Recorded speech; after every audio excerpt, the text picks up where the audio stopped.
एक ही कहानी सुनाता हूं। बिठूर नाम का एक गांव है कानपुर के पास।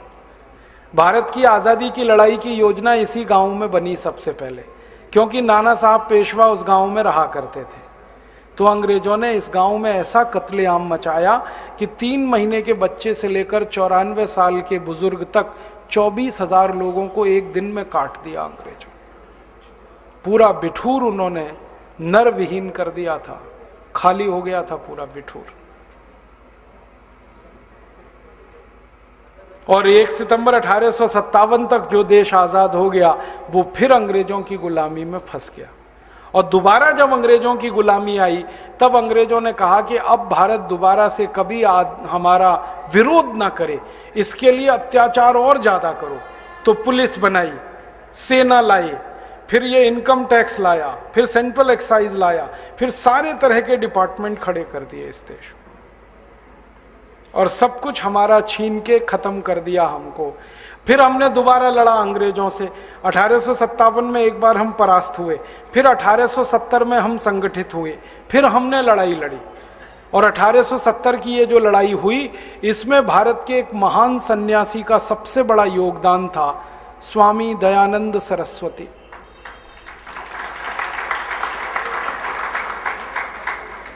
1857 की क्रांति में नाना साहब पेशवा की कहानी हम जानते हैं, उन्होंने बड़ा काम किया। 1870 तक परम पूजनीय स्वामी दयानंद सरस्वती ने फौज खड़ी कर दी पूरे देश में। आर्य समाज, औपचारिक रूप से इसका उद्घाटन तो 1875 में हुआ, लेकिन अनौपचारिक रूप से काम इसका 1870 से ही शुरू हो गया। और फिर आर्य समाजियों ने लड़ाई लड़ी और 1894 तक लड़ते रहे अंग्रेजों से, मरते रहे, लड़ते रहे, मरते रहे, लड़ते रहे। फिर 1894 में लोकमान्य तिलक आए, उन्होंने फिर लड़ाई शुरू की और 1920 तक वो लड़ते रहे। लोकमान्य तिलक के साथ लाला लाजपत राय, विपिन चंद्र पाल, ऐसे कई क्रांतिकारी थे। फिर 1920 में महात्मा गांधी ने कमान संभाली और गांधी जी ने फिर पूरे देश को खड़ा किया और वो 1947 तक लड़ते रहे। बीच में भगत सिंह, ऊधम सिंह, चंद्रशेखर का भी अध्याय जुड़ा, वो सब आप जानते हो।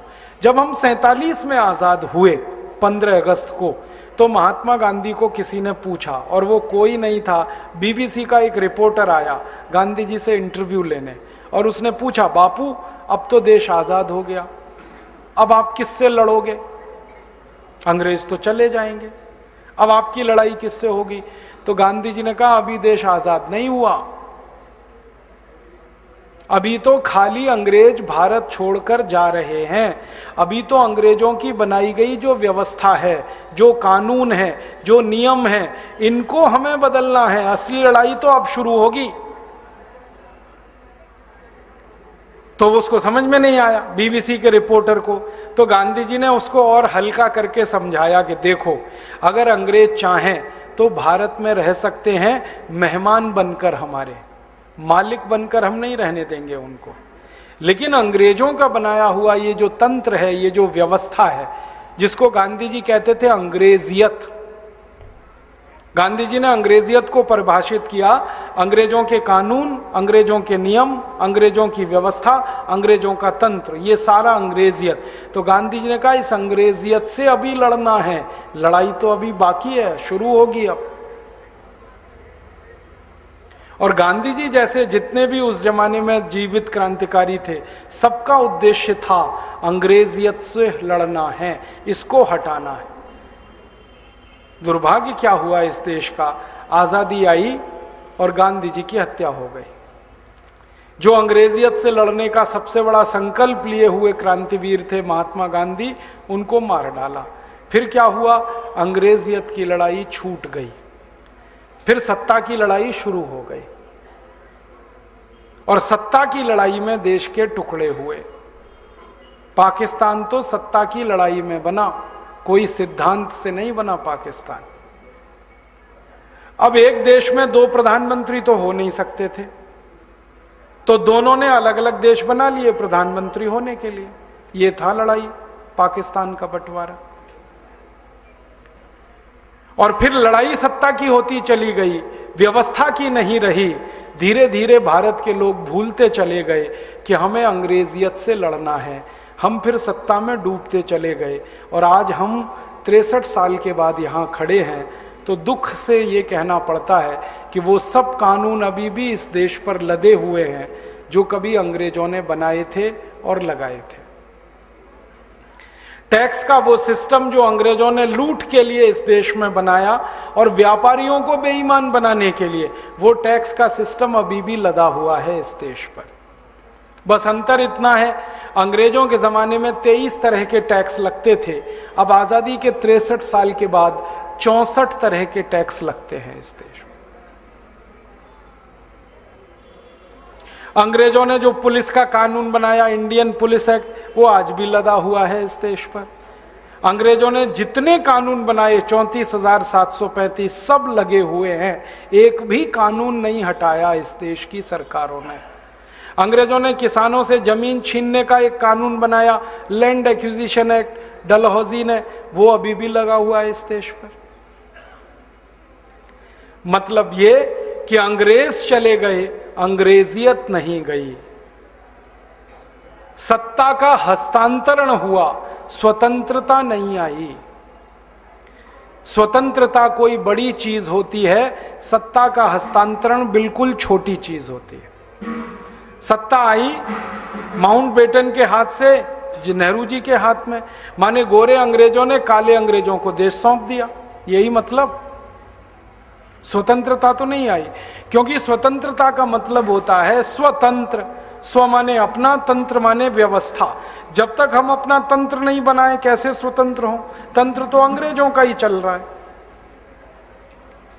अब अंग्रेजों का तंत्र चल रहा है तो लूट वैसे ही चल रही है जैसे अंग्रेजों के जमाने में थी। अंग्रेजों ने 250 साल में 300 लाख करोड़ लूटा। अब 63 साल में ये जो काले अंग्रेज बैठ गए इस देश में, उन्होंने टैक्स लगा लगा के आपसे 258 लाख करोड़ लूट लिया है। आप टैक्स भरते हैं, मैं टैक्स भरता हूं, डायरेक्ट टैक्स 2 हैं, इनडायरेक्ट टैक्स 62 हैं। सारे टैक्स में कुल मिलाकर आप 100 रुपए में 70 रुपए दे देते हैं, माने 100 रुपए की आमदनी में 70 रुपए टैक्स में चला जाता है।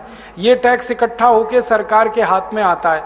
एक साल का कुल टैक्स 20 लाख करोड़ है आज, केंद्र सरकार का, राज्य सरकार का, नगर पालिका का। कुल 20 लाख करोड़ के टैक्स में 17 लाख करोड़ हर साल लूट जाता है। ये सरकार के आंकड़े हैं, मेरे नहीं। राजीव गांधी कहा करते थे कि जब मैं किसी गरीब आदमी से 1 रुपए टैक्स लेता हूं और बदले में वही 1 रुपया उस गरीब आदमी को देता हूं तो उस आदमी तक 15 पैसा ही पहुंचता है, 85 पैसा बीच में ही लुट जाता है। ये आज की कहानी है। माने 20 लाख करोड़ का हम टैक्स भरते हैं, 17 लाख करोड़ लुट जाता है। अब ये लुटकर कहां जाता है? पहले अंग्रेज टैक्स का पैसा लूट के लंदन ले जाते थे, अब ये काले अंग्रेज लूट का पैसा लेके स्विट्जरलैंड चले जाते। अब समझ में आया स्विट्जरलैंड दुनिया का सबसे अमीर देश क्यों है। क्योंकि हमारे टैक्स का पैसा लूट लूट कर स्विट्जरलैंड की बैंकों में अगर जमा होगा तो वो तो अमीर होने ही वाले हैं। और आपको मालूम है स्विट्जरलैंड की बैंकों में कुछ नियम है। जैसे हमारे नेता पैसा वहां जमा करते हैं, वो कोई भी ब्याज नहीं देते उस पैसे पे, और हमारे पैसे को स्विट्जरलैंड की सरकार दुनिया भर को कर्ज में देती है और उससे ब्याज लेती है, उससे उनकी आमदनी है। दूसरा, हमारे नेता जो पैसा वहां जमा करते हैं, अगर कोई मर गया तो वो बैंक उस पैसे को हड़प लेती है, नॉमिनी को वो नहीं मानते। और तीसरा, हमारे नेता कितना भी पैसा लेके जाएं स्विट्जरलैंड की बैंकों में, कभी मना नहीं करते जमा करने को। रात के 2 बजे भी जमा कर लेते, कभी भी चले जाओ, 24 घंटे काम करती हैं बैंकें।